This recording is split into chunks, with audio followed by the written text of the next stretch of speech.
of mountain sickness. I've discussed the symptoms and effects of mountain sickness and the causes of pulmonary edema and cerebral edema. Is it pulmonary which leads to pulmonary edema in mountain sickness and which leads to cerebral edema? Cause of pulmonary edema. Hello. Hello. Yes, ma'am. कुछ restaurant में waiting में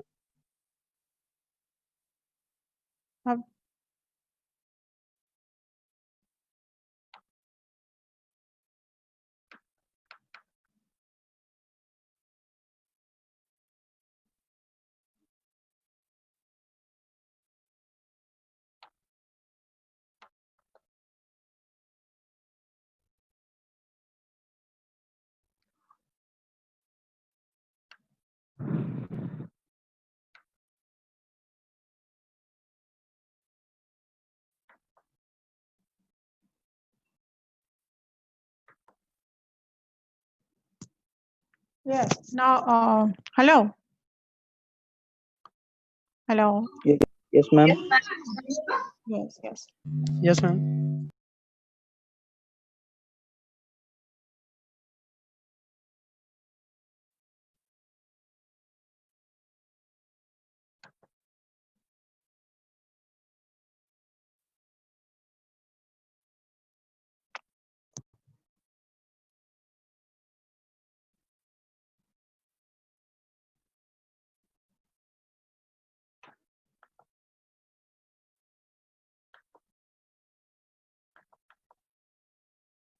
Now tell me, what is the cause of pulmonary edema and cerebral edema? At high altitude in an acclimatized person, what is the cause? क्या क्या होता? सब भूल गया. हाँ, कोई नहीं पढ़ते. तो चलो ठीक है.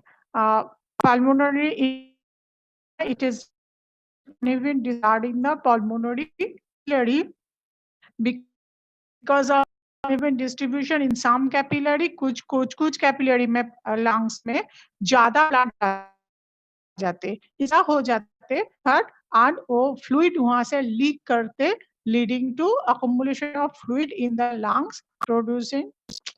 Hello, are you getting me? Hello. Yes, ma'am. Okay, it's actually the net problem. There is some problem with net, that's why. Okay, and Clear. voice is not clear. Ma'am, your voice is not clear. Check. It's okay. Yes, ma'am. Yes, ma'am. Now.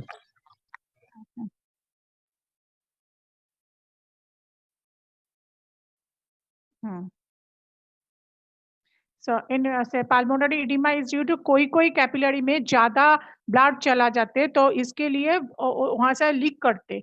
I mean water leakage होता और water accommodate करके pulmonary edema हो जाते.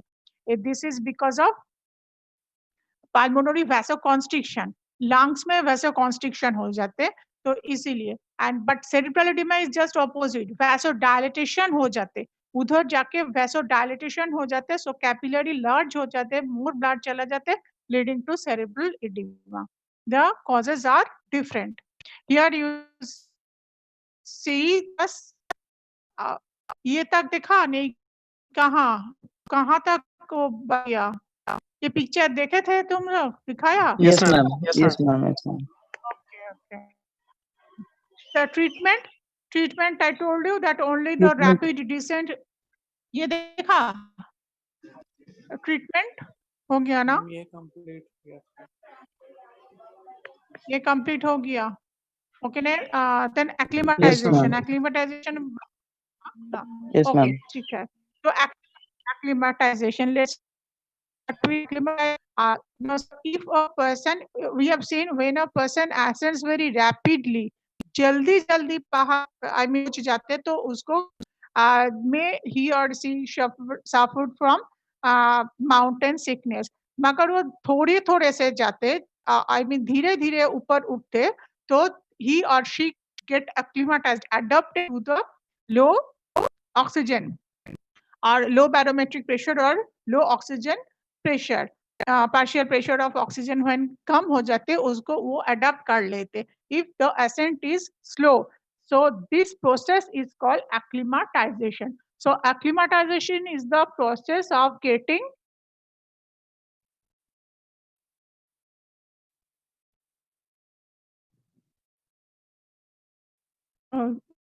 adapted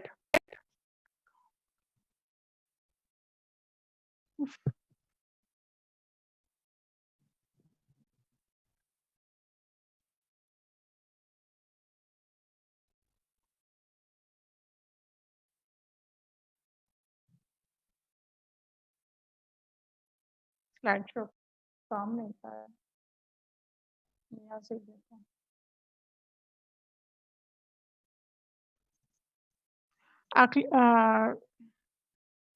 getting adapted to the in high altitude environment. This is called acclimatization.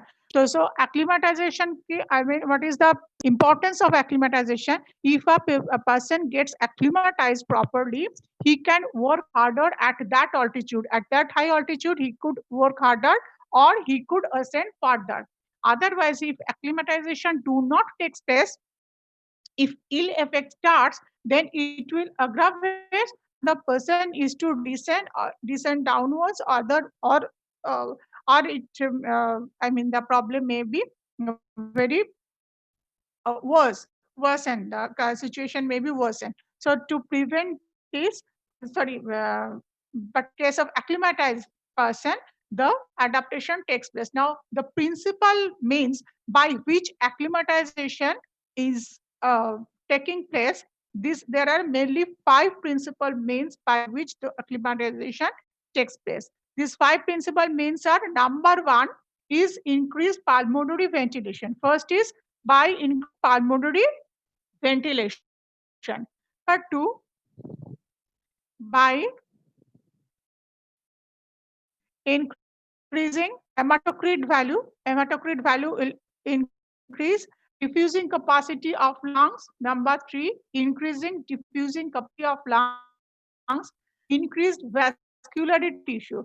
Pulmonary ventilation means rate of respiration increases. By increasing respiration, ventilation increasing, more oxygen is to take into the body. This is immediate effect, but after staying there, immediately if we go to high altitude, initially there is rise in rate of respiration. But if somebody stays there for longer period of time, there is further rise of pulmonary ventilation. Increase in hematocrit, we have already learned about this. Now I will explain this later. Now, increased diffusing capacity of lungs and vascularity of tissue. That means more capillary will grow. More capillary, if a person, this is for long term, the person who is staying at high altitude for several years, then only the vascularity increases in the tissue. And the last point you see here, the increased ability of cells to use oxygen despite of low PO2. Last point, that is the oxygen utilization capacity increases in them. This is seen only in case of in those people who are native to high, who are born and brought up at high altitude. Only in those persons this last point is seen. A city sea level dwellers, if say a person from if go to the high altitude and stays there say for years, still this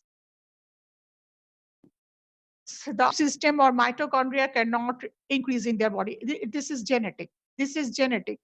So that's why those who are native to high altitude, only in those cases, in those their mitochondria, the number of cells in mitochondria in the cells are more.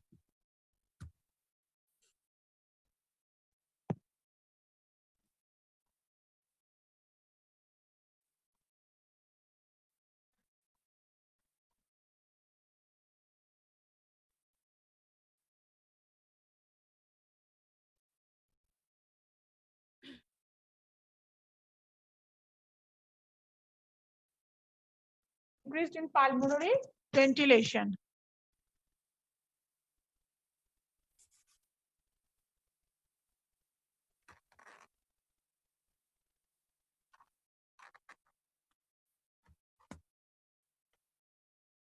Increased in pulmonary ventilation.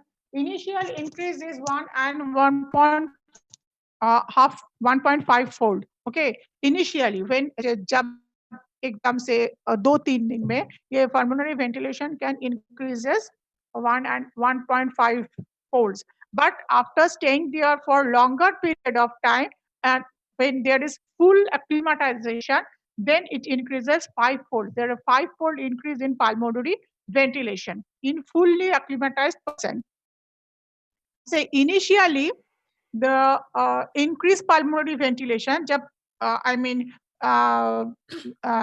in first 2 or 3 days, the increase is due to low oxygen tension in the atmospheric air due to hypoxia. But in later stage, the rest of the increase in pulmonary ventilation is due to alteration in bicarbonate content in blood. Because you see, whenever there is hyperventilation, more carbon dioxide is washing out of the body. So this also added to rise in ventilation. This alteration in this will be alteration in bicarbonate content of blood. So 4 to 5 days pulmonary ventilation increases further.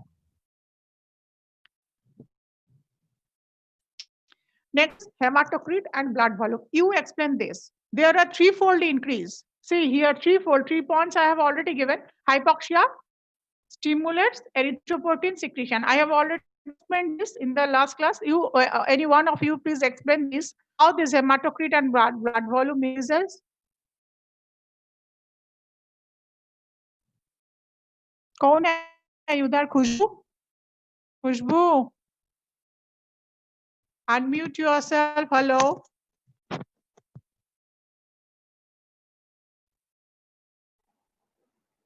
Hello. Ami. Yes, ma'am. Yes. Call this. Can you explain how hematocrit increases?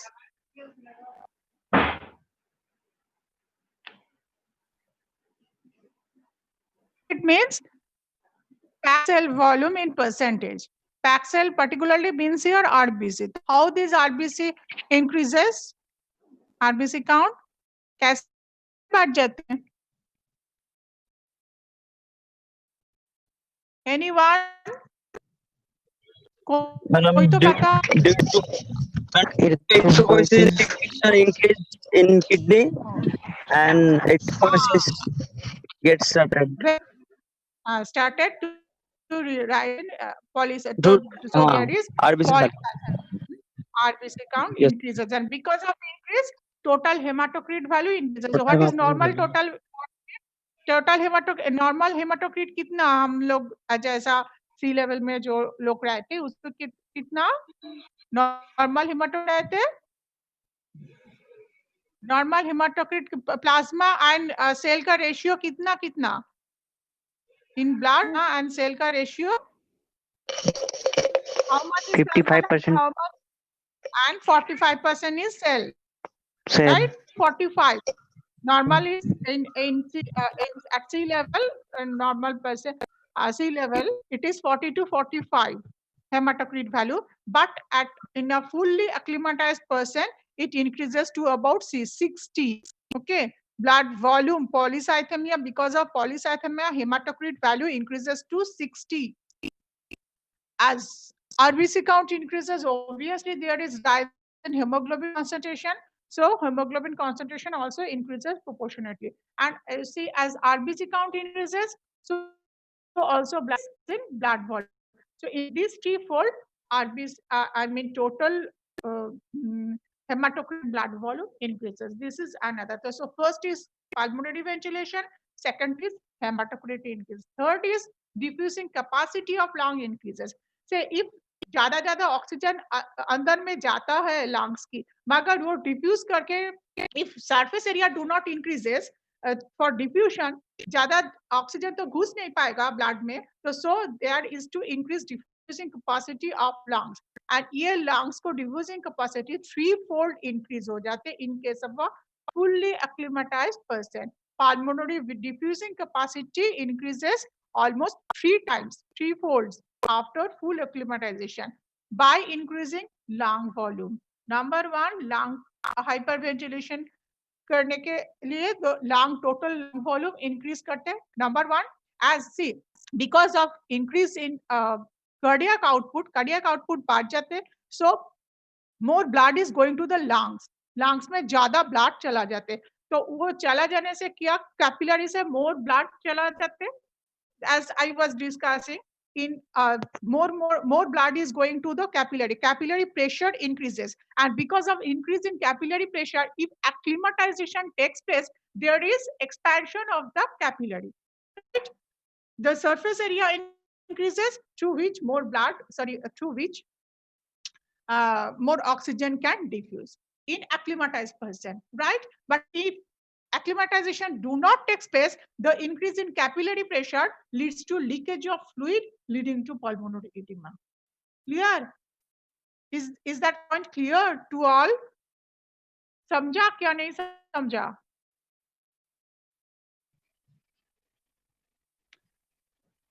I hope everyone have understood that point. And last point is pulmonary arterial pressure forces blood into more alveolar capillaries. Under normal condition, particularly in sedentary people or those who are at the sea level, where alveolar PO2 is say same as that of atmospheric PO2 is always is at the sea level, it is higher. We breathe at higher PO2. So this all the alveolar capillaries are not working, are not perfused with blood properly. Blood पूरा I mean alveoli में नहीं जाता, नहीं पहुंचाता. Okay, some of the alveolar are not getting blood, not perfused.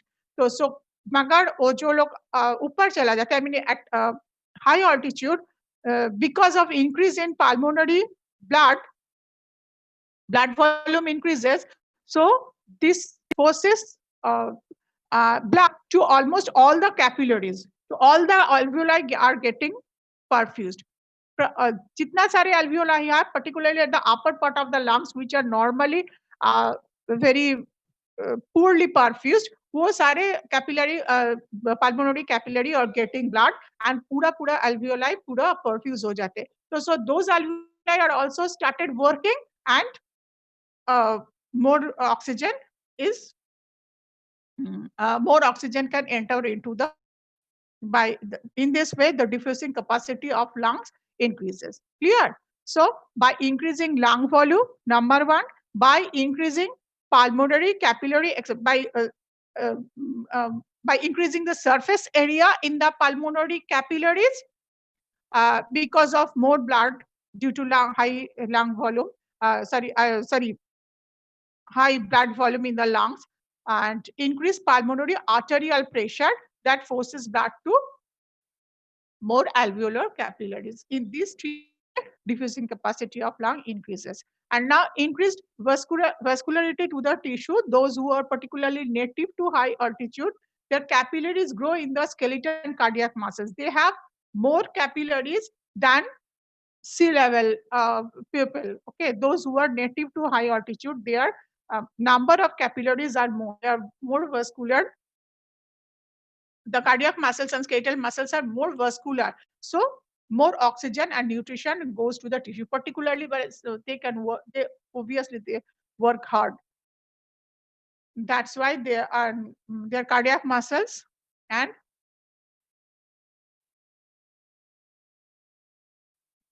skeletal muscles getting more oxygen. And lastly, increase ability of the tissue to utilize oxygen. This is for utilizing oxygen, we need oxidative enzymes. Yes, for the cell, ये तो हम देखा जब hypoxia, when we were discussing about hypoxia, the 4 stages of hypoxia are alveolar hypoxia, atmosphere में hypoxia, atmosphere में PO कम है, और क्या लंग तो डिफ्यूजन कम है, और ट्रांसपोर्ट कम हो रहा है, और यूटिलाइजेशन, वो transport everything is not, oxygen is going, entering, transporting in the body, but oxidative enzyme system is, if it is not proper, then it will lead to then this is of no work. So oxygen for oxygen utilization, proper utilization, those cells, they have more mitochondria. Those who are native, this is genetic. More mitochondria and oxidative enzyme systems in those people are very well developed, and so that they can utilize oxygen. Their tissue can utilize oxygen in better way than the sea level. Or in case of fully acclimatized person, say if a person from sea level or from lower altitude, can, if they are staying at higher altitudes for several uh, several months or years, several years, 10 years or 15 years, after staying of 10 years or 15 years, they cannot increase their oxidative enzyme systems in their tissue. But those who are native, they are born with this facility. So this is the way how the acclimatization, this is the 5 means by which acclimatization takes place. So what are the 5 means by which acclimatization takes place? What are the means by which acclimatization takes place?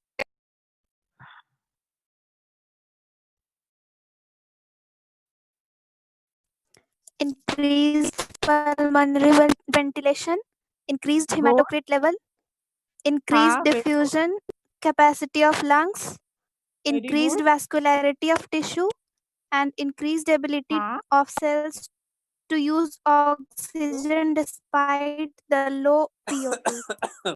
Low PO2. Good. Okay. So this all about acclimatization and high altitude physiology. Say as long as I know that this Belgium is not in your syllabus, deep sea diving. I mean, here we have seen when a person ascends to higher altitude, what happens when they are the person is exposed to low atmospheric, or what happens to them. But if a person goes to sea, into the sea, then the pressure surrounding him increases tremendously. So what happens? There is no problem with oxygen there, and also no problem with carbon dioxide. But the problem is with nitrogen, particularly as long as they are in at the bottom, no problem with oxygen, nitrogen, or carbon. But if they are rapidly coming out, they have to come out to the surface very rapidly. Then some problem takes place. This is called decompression sickness. This is called decompression sickness. I have seen that. This is not in your syllabus, but you just check in 10 years question whether if it. I have to discuss. Otherwise, I will discuss that. Okay, please check and inform me whether decompression sickness is there. But it is not in your syllabus, so I'm not discussing. Okay. Now, so I've completed this respiration, this part, and the artificial respiration is left. That I will show you in practical class, if it is possible in practical class or here. Now, let nervous system.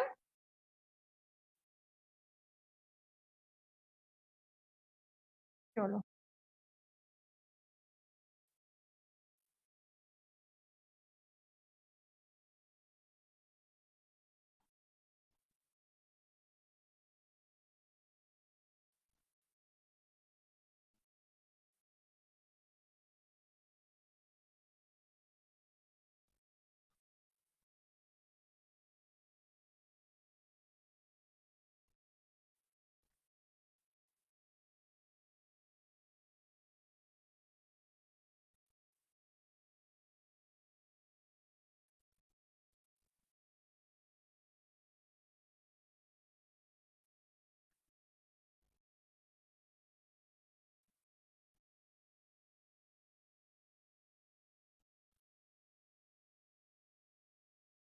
nervous system.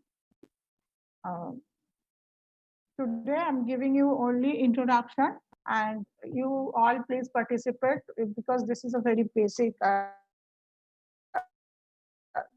our system. So I hope you know all this nervous system. So the two major controlling system of our body are endocrine system and the nervous system.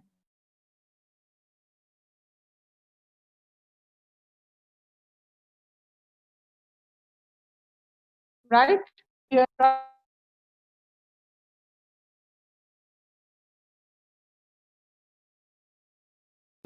Ma'am, your voice is not clear. As well as the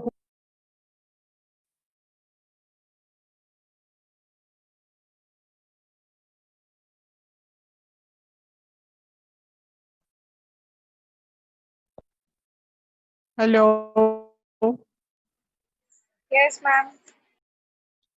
Okay. The Yes, ma'am. Two में जो internet को problem हो रहा है इसीलिए ये काट जाता है क्या voice Yes, ma'am. Yes, ma'am. Interrupt हो रहा है बीच-बीच आवाज चला जाता है. हाँ वो की इंटरनेट की प्रॉब्लम हो रहा है इधर ही दिख रहा है अच्छा I am repeating this one और टू ऐसा करके so two major control systems of our body are as a nervous system and endocrine system. Endocrine system is for long term regulation.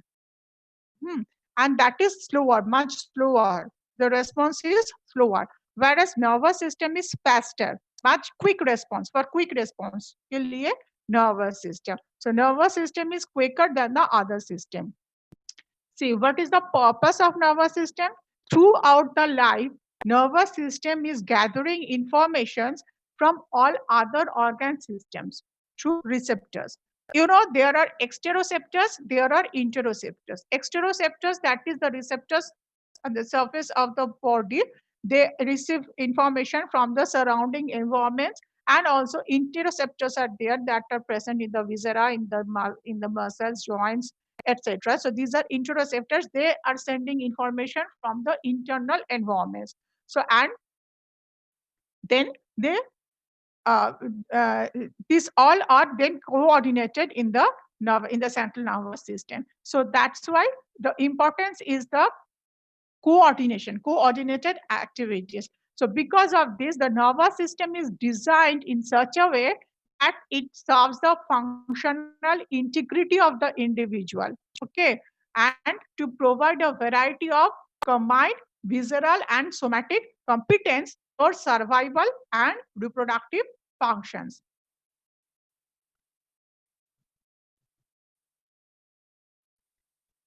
Roughly, the nervous system is made up of the basic unit is neurons.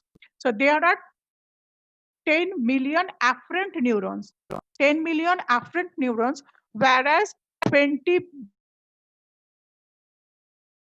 efferent neurons. Now we have seen that normally that afferent neurons carry information to the central nervous system. There it connects with synapse with those central neurons, and interneurons are also there at the cell body, and then the efferent neurons carry information. But it is not one-to-one. There are 10 million afferent neurons, whereas 500,000 efferent neurons. That means many afferent neurons converge on a single efferent neuron. This is one of the property of neuron, that is convergence. Convergence means many neuron ends on a single cell body. This is called convergence. So many afferent neurons converge on a single efferent neuron. This is because of this. So our nervous system is made up of several millions neurons. And here is the line. This reveals an overall convergence between sensory intake and motor outflow. So you know that the two major divisions of nervous system are the central system and the peripheral nervous system. The central nervous system and the peripheral nervous system. The central nervous system is made up of what? Central nervous system is made up of? Brain and spinal cord. Brain and spinal cord. And they remain inside the it is protected by the Cranium. cranium brain is protected by cranium, and spinal cord is protected by spinal column, vertebral column. Okay. Vertebral column. Yes, ma'am. And it is formed by neurons and neuroglial cells. The central nervous system is made up of neuron and neuroglial cells. What are these neuroglial cells? These are supporting cells. These are supporting cells. And the other peripheral nervous systems, these are formed by neurons and their. So it consists of cranial nerves and spinal nerves. 12 pairs of cranial nerves and 31 pairs of spinal nerves. You know this. This is the structure of brain and spinal cord. See, normally it is sent in the cranium, in the vertebral column. This is the brain here from the side view. See, is the brain stem from where the spinal cord is originating, and from each section the spinal nerves are applied, different organs and different muscles, bones, etc.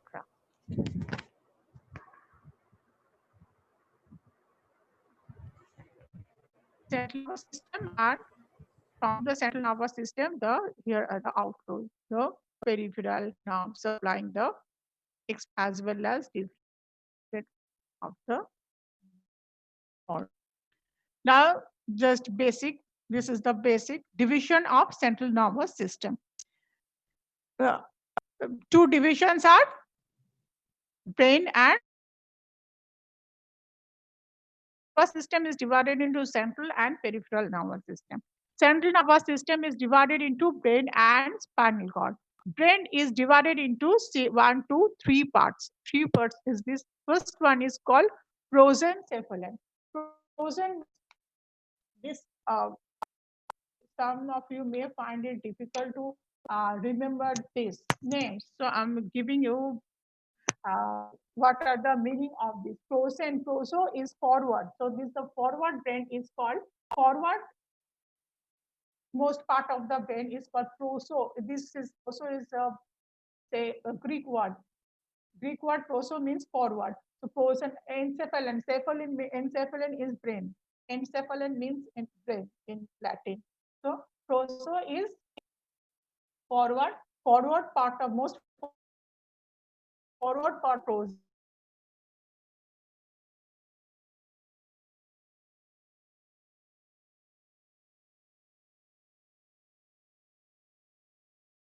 So that you can easily understand the names of this. Prosencephalon means Ma'am. Hello. Yes. Forward most part of the brain is called prosencephalon, forebrain. Then is mesencephalon. Meso means middle. It's a Greek word. It's called middle. So mesencephalon is midbrain. And rhombencephalon. Rhomben comes from the word rhombus. Rhombus, you know, it's a structure. I mean, this rhombus. So rhombencephalon or hindbrain comes from the word rhombus.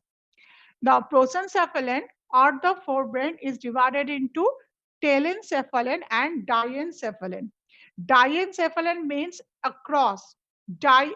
Remember, it comes from the word say diameter. Diameter, it means across. The distance across the 2 points of a circle is diameter. So here diencephalon means across. From the it is through which the this is the actually through this road the informations are going from the middle brain or the hindbrain to the from the periphery to the forebrain to the telencephalon. That's why this is called diencephalon. This diencephalon is composed of all the thalamus. Say thalamus. Below this thalamus, there is hypothalamus, metathalamus, and epithalamus. And beside this, there is pretactal region. Pretactal region, you have to include this here. I have forgotten to write here. Pretactal region is also included in diencephalon. Next is telencephalon. Telencephalon, tail is means the endmost part of the forebrain. Endest part of the forebrain. Telos means end.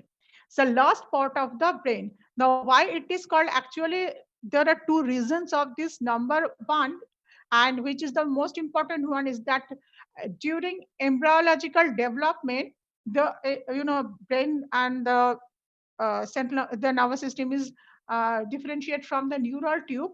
At the end of the neural tube, there is a swelling. Okay, a swelling develops at the end of the neural tube. I will draw in the next class and will show you. That is the last part of the neural tube, furthermost part, and from where this telencephalon or this cerebral hemisphere and this region develop. And after development, these areas, these particular areas, they outspace those other part of the brain. From other part of the brain, it outspace. ये पूरा अलग हो जाते ऐसा. So that's why this is called telencephalon. Telos means end, or the last part of the brain, and also in evolutionary procedure, this is the newest part. This is the last part of the brain which has evolved in human. That's why. This is also called telencephalon. Okay, diencephalon is across the brain, and telencephalon is the furthermost part of the brain. This is called telencephalon. Next is rhombencephalon. I told you rhombus, and metencephalon and myelencephalon.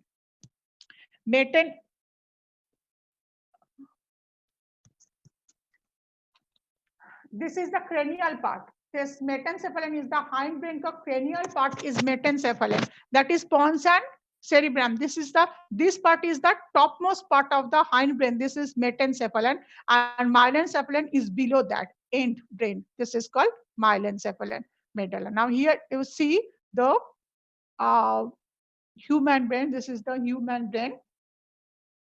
This is forebrain. This entire part is forebrain. Thalamus, hypothalamus, including this part from here to here. This is forebrain. So the forebrain. Oh, you have seen the part diencephalon is divided into telencephalon. This is the outspace. You see, this space is outspaced from the rest of the brain. That's it. This is called telencephalon, and this is the diencephalon. Because see, when we will learn about the tracts means the nerve fibers that carry information to and from the brain and the spinal cord to the periphery. These are called tracts.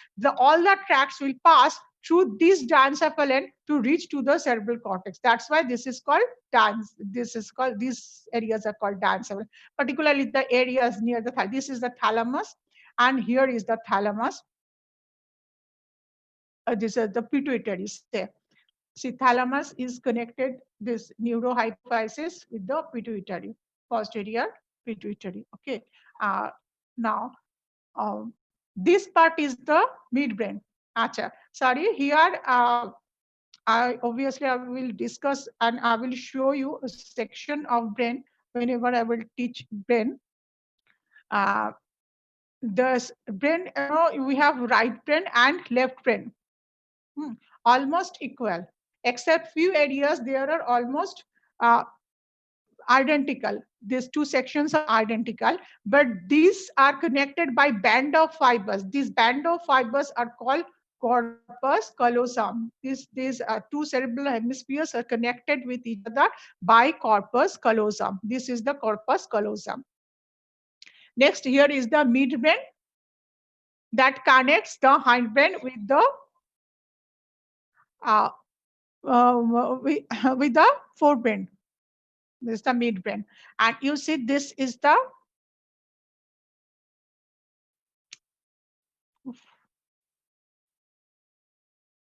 hindbrain. Hindbrain is made up of pons and medulla. These are the metencephalon. Meten means the cranial part of the hindbrain is the pons and medulla. Pons, and at the back of the pons is the medulla. Cerebellum. Sorry. Pons and cerebellum are the topmost. The cranium of the hindbrain is made up of pons and cerebellum, this metencephalon, and this is the medulla oblongata, that is myelencephalanther. So you see here, this medulla, pons and midbrain, this forms the brainstem. We have seen there are several connections, several centers of different organ systems are situated in the pons and medulla. You know, for respiration, for cardiovascular centers, for gastrointestinal system, or for excretory system. This is the centers, lower centers, all are situated here in the pons and medulla, and to some extent midbrain. So there are extensive network of nucleus. They form reticular formation here. In the midbrain, pons and medulla, they form the reticular network, and this called the brainstem. You see stem-like structure, medulla, pons, and midbrain. Midbrain, from where the spinal cord is arising. This is the spinal cord structure. You know, in human being, it's an S-shaped structure. It's an S-shaped structure. Peripheral nerves are arising from the spinal cord. Cervical region, 8 pairs of nerves. Craniosacral nerves are originating from cranium and sacral, and rest are thoracic and lumbar region. Thoracic and lumbar region. See here, now the head and neck fibers are coming between C2 and C3. Now here, see one thing here. When we'll discuss about pain or in the referred pain, this will that you have to. You must make it clear. See, the fibers which are coming from the cervical region is not only supplying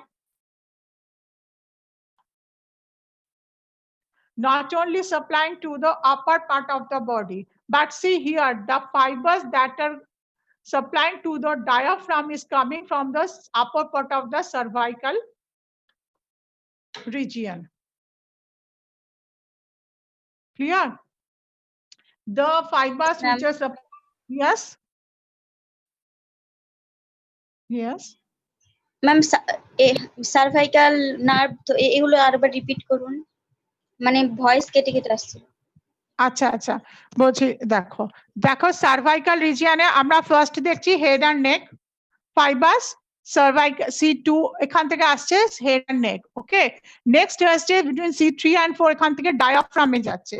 কিন্তু not that cervical থেকে those fibers which are coming out of the cervical region all are not going only to the upper region, that is to the face, neck and upper extremities, hands. Eta kintu also the fibers which are coming from the cervical region that also supply to the abdominal organs, like to the diaphragm, to the gallbladder. That's why this is important. This is very important. This is the basis of referred pain. When I will discuss about referred pain, তোমাদের সব সময়ের জন্য লাগবে। তো referred pain হলে এটা জন্য this is very important theory. So you have to remember this, that not that the cervical, those fibers which are coming out of the cervical only supplying to the upper part of the body. It's not that. Some fibers are supplying to the diaphragmatic fibers of the abdomen, back fibers. Some fibers are they are coming out of the cervical region. Next, see thoracic, 12 pairs of thoracic nerves supplying to the chest muscles and abdominal muscles, but abdominal organs are supplied by those. See, next, lumbar, 4 pairs of lumbar and sacral nerves are also there. They are supplying to the leg muscles, lumbar to the leg muscles, and sacral nerves to the bladder particularly, and to the sexual organs, to the sex organs, and to the bowel and bladder, the cervical nerve. So here is the mainly from cervical region going to the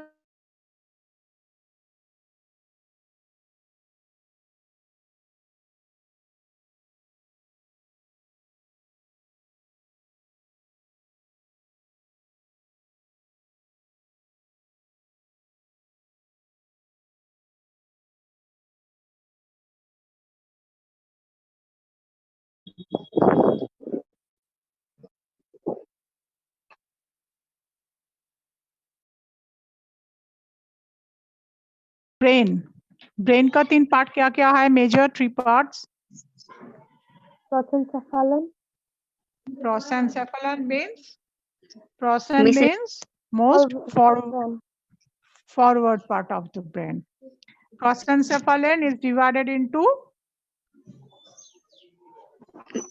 how many Two parts. Telencephalon, diencephalon. Telencephalon, diencephalon. Telen means tele means Ma'am, end far away. part. End part. Tele End part. end part of the side. That is telencephalon. Telencephalon consists of which parts? Cerebral Cerebral hemisphere, Good. basal ganglia, hippocampus, hippocampus, and Campus, amygdala. amygdala, and also olfactory bulb. You have to include this. Olfactory bulb is also there. And diencephalon means approx brain. across the brain. Across So, the brain. across. So this is di means across. Encephalon means brain. So diencephalon includes which parts? Thalamus, hypothalamus, metathalamus, metathalamus, Thalamus, epithalamus, and pretactile region. Tactile region. Very good. Pretactile region. Meso means middle. it's a Greek word. Middle Meso, part. middle part. So middle brain or midbrain. Here is the midbrain. Is the midbrain, and the lower part, the hindbrain, that is phylogenetically this is most older part of the brain. This is the hindbrain. This is called rhombencephalon. Comes from the word rhombus. Rhombus, you know, 4 squares, 4 arms, which have the area covered with 4. This 4 arms area, this is called rhombus. This area name comes from the rhombus. Rhombencephalon has got 2 parts. Metencephalon and myelencephalon. Metencephalon means cranial part of the hindbrain. Ma'am, These are topmost part. the topmost part. Topmost. It consists of as the topmost क्या है hindbrain की topmost पे कौन 2 part है? Pons है and पीछे cerebellum है. Pons and सामने वाला cerebellum. pons and पीछे वाला cerebellum. ठीक है? So this is the Cerebellum. hindbrain का cranial part और topmost part. इसीलिए उसको कहते हैं metencephalon. And myelencephalon is lower part. Medulla oblongata is called myelencephalon. And brainstem किससे बनते हैं? What are the 3 parts? Stem. This is the stem. 3 लंबा वाला जगह stem है. तो इस ये क्या क्या है? Midbrain. Pons, medulla. Then this is midbrain. उसके बाद ये क्या है? Pons. স্ক্রিন আমি দেখতে পাচ্ছি না। আচ্ছা দাঁড়া এই দেখো ঠিক আছে this is midbrain, this is stem, এটা তো stem সে তুমি ভাবো যদি this is like a flower, so this is the stem of the flower, right? So this is made up of midbrain, this is এটা কি this part দেখা যাচ্ছে না না ম্যাম স্ক্রিন দেখতে পাচ্ছি না স্ক্রিনে শো করছে না না ম্যাম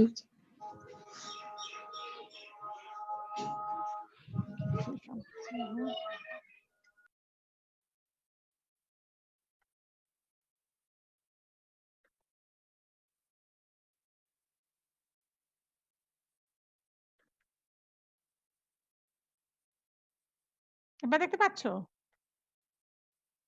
এবার দেখতে পাচ্ছো তো Yes, ma'am. Okay. yes ma'am yes ma'am চলো।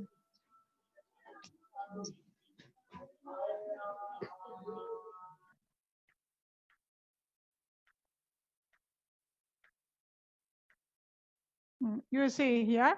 So see if देखो ये if you consider this as a flower, this is the stem of the flower. So stem is made up of this is midbrain और इसके नीचे क्या है? This is pons pons, and इसके नीचे medulla medulla. So medulla, pons, and midbrain makes the brainstem. This portion is hindbrain. This portion is hindbrain. This is midbrain. This is the forebrain. Okay, clear? okay yes ma'am Acha. And so roughly, this is the structure of brain. Then we'll discuss in detail. And this is the spinal cord. Brain is continuous as spinal cord here. So how many? See here, cervical, thoracic, cervical region, the peripheral nerves from the cervical region supplying to the head, neck, to the upper extremities, that is triceps and hand, and also to the biceps, to the upper extremities, as well as to some abdominal viscera. This is now say thoracic nerves. They supply to the chest muscle chest muscles and abdominal muscles, from thoracic region to chest muscles and abdominal muscles. abdominal muscle Muscles. Lumbar region se leg muscle leg muscles, muscle. and sacral region se peripheral nerves are supplied to the sexual sacral region, function sex glands, sex organs, and kidney and bladder, bowel and bladder, particularly. Okay, this is the spinal cord. So in the next class, we will discuss about the basic structure of nervous system, that is the neuron and nerve injury, the structure of nerve and nerve injury. Okay, the last class. Okay, so up to this today, here I am ending my discussion. The next class is on Monday. Okay, ma'am. okay ma'am Thank you.